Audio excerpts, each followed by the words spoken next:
पर्यावरण शिक्षा में आज हम ऊर्जा का संरक्षण तथा वैकल्पिक स्रोत यानी जो गैर वाणिज्यिक उपयोग के लिए हैं उनके बारे में पढ़ेंगे। Conservation and alternate sources of energy for non commercial use, यानी जो नॉन कॉमर्शियल यूज़ के लिए उनके बारे में पढ़ेंगे। कौन कौन से हैं? सौर ऊर्जा, लहरों से ऊर्जा, पवन ऊर्जा, वन उत्पादन से ऊर्जा, फसल अपशिष्ट फसलें यानी बायोगैस, बहुत सारी ऊर्जाएं हैं नॉन कॉमर्शियल। तो सबसे पहले हम सौर ऊर्जा के बारे में पढ़ लेते हैं, सोलर एनर्जी के बारे में। भारत जैसे देश में जहां वर्ष के अधिक समय में प्रचंड गर्मी पड़ती है, मतलब क्या हुआ कि सूर्य का तेज प्रकाश मिलता है, भारत में बहुत तेज प्रकाश मिलता है। सौर ऊर्जा का बहुत व्यापक उपयोग किया जा सकता है। As a source of alternative energy, the sum of an unlimited light store that was born with the birth of the earth, and since then continuous feedback has been done to 140 lakh ton of hydrogen and convert it into the same ton helium and create huge energy has been doing। यानी जो वैकल्पिक ऊर्जा के स्रोत के रूप में सूर्य एक ऐसा असीमित प्रकाश भंडार है जो पृथ्वी के जन्म के साथ ही यानी कई अरब वर्ष पूर्व पृथ्वी के जन्म के साथ ही जन्मा और तब से आज तक निरंतर प्रतिक्षण अपनी 40 लाख टन हाइड्रोजन को जलाकर इतने ही टन हीलियम में परिवर्तित कर प्रकाश पुंज बना हुआ है तथा विशाल ऊर्जा उत्पन्न कर रहा है। Some part of this huge energy reaches the earth by radiation, which is being used as thermal energy and electric energy with the help of equipment। यानी इस विशाल ऊर्जा का कुछ भाग विकिरण द्वारा पृथ्वी पर पहुंचता है, जिसका उपयोग उपकरणों की सहायता से ताप ऊर्जा तथा विद्युत ऊर्जा के रूप में किया जाता है। अपने देश में सौर ऊर्जा को तापीय ऊर्जा में बदलकर solar cooker, solar water heater, सौर वायु तापक, सौर हरित गृह, सौर प्रशीतन, सौर पंपन, सौर औद्योगिक प्रक्रियाएं, तापन आदि में काम लिया जा रहा है।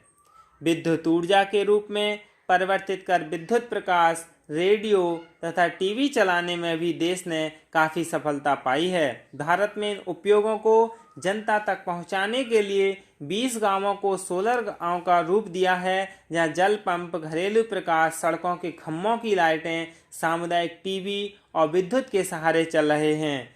सनई यानी धीरे धीरे इसकी आम आदमी द्वारा रुचिपूर्वक प्रयोग किए जाने की संभावना बहुत बढ़ रही है। यानी सौर ऊर्जा का उपयोग सबसे अधिक होने लगा है। इस सौर ऊर्जा के लाभ क्या हैं? सबसे पहला लाभ यही है कि प्रकाश ऊर्जा का अथाह भंडार है, प्रदूषण रहित ऊर्जा है, सौर ऊर्जा से चलने वाले उपकरण महंगे हैं और उनका प्रारंभिक व्यय भी कुछ अधिक ही है, लेकिन इसके बाद फिर कोई व्यय न होना भी कम लाभप्रद नहीं है।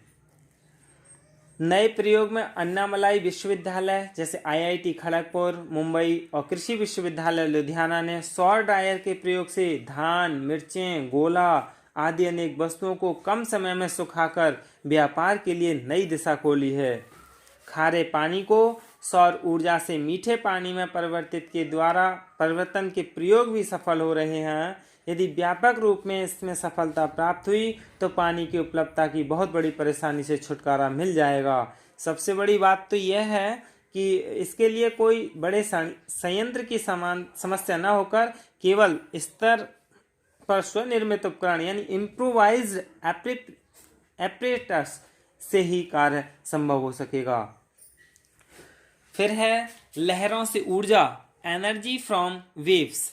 Success in the operations of the first waves energy project in India has registered its FIR in the world।